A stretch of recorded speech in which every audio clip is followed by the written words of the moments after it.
Hello friends, स्वागत है आप सभी का हमारे इस यूट्यूब चैनल हिंदी साहित्य बाय पूजा पांडे में।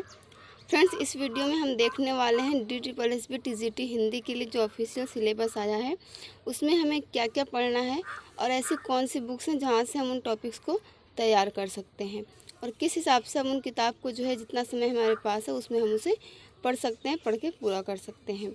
आइए पहले हम सिलेबस देख लेते हैं ताकि हमें ये पता हो कि हमें क्या क्या पढ़ना है। हालांकि मैंने सिलेबस आपको पहले ही बता चुकी हूँ, लेकिन वो सिलेबस जो वो ऑफिशियल नहीं था, बल्कि मैंने प्रीवियस ईयर क्वेश्चन पेपर को देखते हुए तैयार किया था। आइए हम इसे देख लेते हैं कि जो ऑफिशियल सिलेबस आपका आया हुआ है DSSB TGT हिंदी के लिए। TGT हिंदी का भी है और ये दोनों PDF जो है मैं आपको सेंड कर दूंगी व्हाट्सएप ग्रुप में, लेकिन फ़िलहाल इस वीडियो में हम सिर्फ TGT हिंदी का ही सिलेबस देखेंगे। इसमें देखिए सबसे पहले दिया गया है गद्य साहित्य। गद्य साहित्य में है हिंदी साहित्य का उद्भव, विकास एवं गद्य साहित्य की विधाएं। उसके बाद आप देखेंगे जितने भी गद्य साहित्य की विधाएं हैं उन पर आधारित प्रश्न हैं, जैसे उपन्यास है, कहानी, नाटक और एकांकी, निबंध, यात्रा वृतांत, संस्मरण रेखाचित्र, आत्मकथा जीवनी और रिपोर्टाज। इन सभी पर आधारित प्रश्न पूछे जाएंगे। उसके बाद हम नीचे देखें तो काव्य भाग है। काव्य भाग में हिंदी काव्य का विकास है, आदिकालीन काव्य पर प्रश्न है, भक्तिकालीन काव्य पर प्रश्न है, निर्गुण काव्य, सगुण काव्य तथा सूफी काव्य है। उसके बाद है आपका रीतिकालीन काव्य पर प्रश्न, आधुनिक कालीन काव्य पर प्रश्न।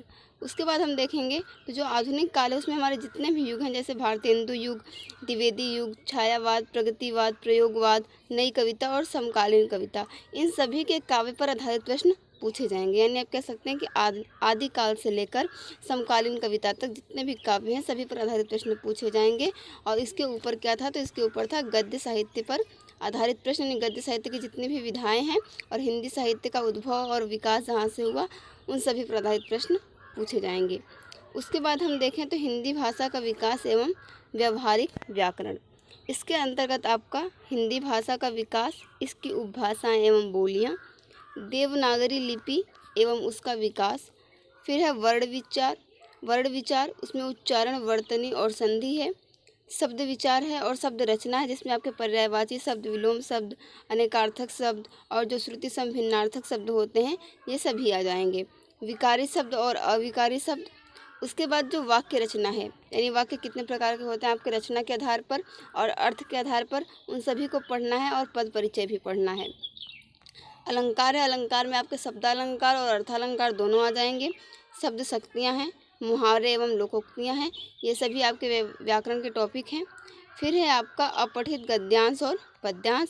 उसके बाद दिया गया है संविधान में हिंदी की स्थिति क्या है, संपर्क भाषा हिंदी, प्रयोजन मूलक हिंदी, कार्यालय हिंदी और मानक हिंदी, इन सभी को आपको पढ़ना है। और इसके बाद हम देखें तो अब यहाँ पर हम किताब की बात कर लेते हैं कि कौन कौन सी किताब से जो है हम इसे तैयार कर सकते हैं। तो ये जो आपका पूरा गद्य साहित्य दिया हुआ है, एक रामचंद्र तिवारी की जो बुक है हिंदी गद्य का इतिहास, आप उसे देखेंगे वहाँ पर आपको ये सारी विधाएं मिल जाएंगी। और संभव अगर आप उस बुक को पूरा पढ़ लेते हैं तो इससे कोई भी प्रश्न आपका नहीं छूटेगा। लेकिन बुक क्या है, वो थोड़ी मोटी है तो आपको पढ़ने में उसे समय लगेगा और उसका रिवीजन करना भी ज़रूरी है, क्योंकि जब हम चीज़ों को सिर्फ एक बार पढ़ लेंगे तो बिना रिवाइज किए वो भूल जाती हैं। तो इसलिए आपको उस बुक को 2 बार पढ़ना होगा। एक बार तो आप सरसरी नज़र से बस पूरा पढ़ जाइए, फिर उसके बाद जो उसके मूल बिंदु हैं उनको पूरा रिवीजन करिए। रामचंद्र तिवारी की जो बुक है हिंदी गद्य का इतिहास। अब उसके बाद देखें आपका ये जो है काव्य भाग में आपका जो हिंदी काव्य का विकास है आदिकालीन यहाँ तक पूरा दिया हुआ है, समकालीन कविता तक। इससे आप रामचंद्र शुक्ल की जो बुक है उसे आपने कई बार हो सकता है पढ़ रखा हो, नहीं पढ़ रखा हो तो उसे आपको पढ़ना ही पड़ेगा, कि वहाँ से बहुत सारे प्रश्न पूछे जाते हैं। रामचंद्र शुक्ल की बुक हिंदी साहित्य का इतिहास और डॉक्टर नगेंद्र की जो हिंदी की बुक है, उन दोनों बुक से आप इसे तैयार कर सकते हैं। इसके बाद हम बात करते हैं और एक वस्तुनिष्ठ के लिए भी आप बुक रखें, जो सरस्वती पांडे, गोविंद पांडे की बुक है, वहाँ पे जो 1 लाइनर दिए हैं वहाँ से भी आपको काफ़ी हेल्प मिलेगी। तो ये 2-3 किताब हैं जिसे आप इस टॉपिक को यहाँ से तैयार कर सकते हैं।